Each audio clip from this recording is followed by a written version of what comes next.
Culture and emergency management. A culture of mitigation. Hazard mitigation is defined as cost-effective measures to reduce the potential for damage to a facility from a major disaster. Mitigation is a simple but powerful and far-reaching concept. In mitigation, a common language and the proper methodology for measuring effectiveness are needed at different levels of government and even among victims. Climate change is an issue that already affects and will increasingly impact all nations.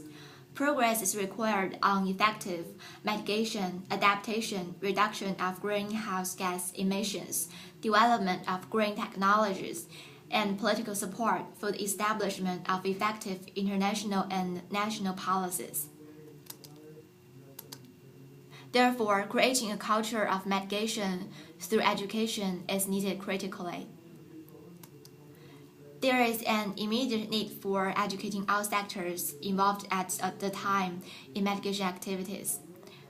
There is an even bigger need to educate professionals in many fields, especially those in the building design and construction professions, building managers, planners, but also public officials and policymakers, insurance companies, and the public at large. Here is an example for fire mitigation and education. A culture of preparedness.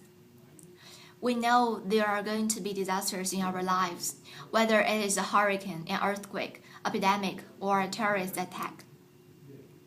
Let's not wait until after a disaster hits and then respond. It's definitely going to be a when, not an if.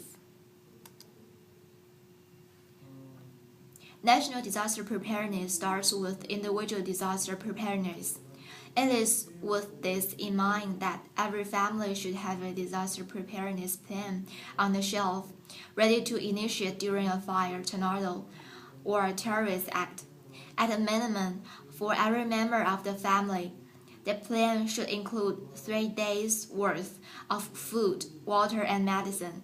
Cash, a weather radio, and a first aid kit are essential. Preparedness is critical for everyone from governments to individuals. Effective governments lead the way. Communities need to be resilient. Individuals and families must be prepared.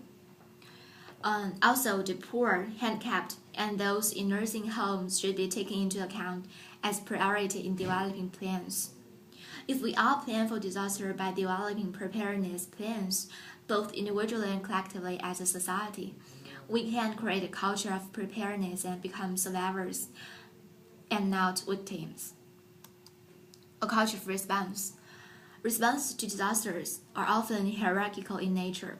At all levels of disaster response, government efforts are supported by volunteers, non-government organizations such as the American Red Cross, private sectors, and even international resources.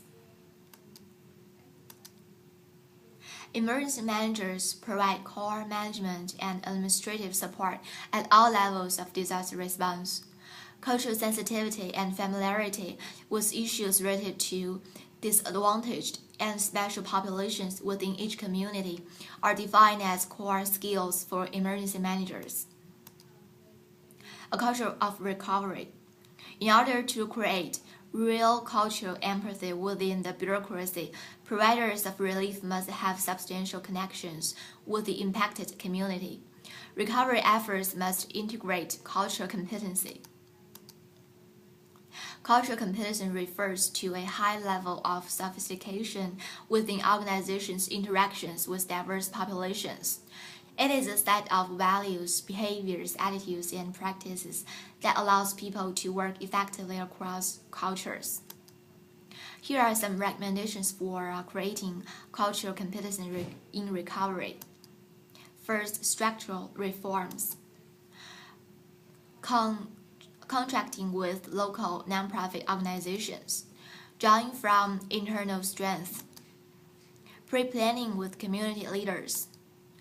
Second, the missing role of the advocate and education. Thank you.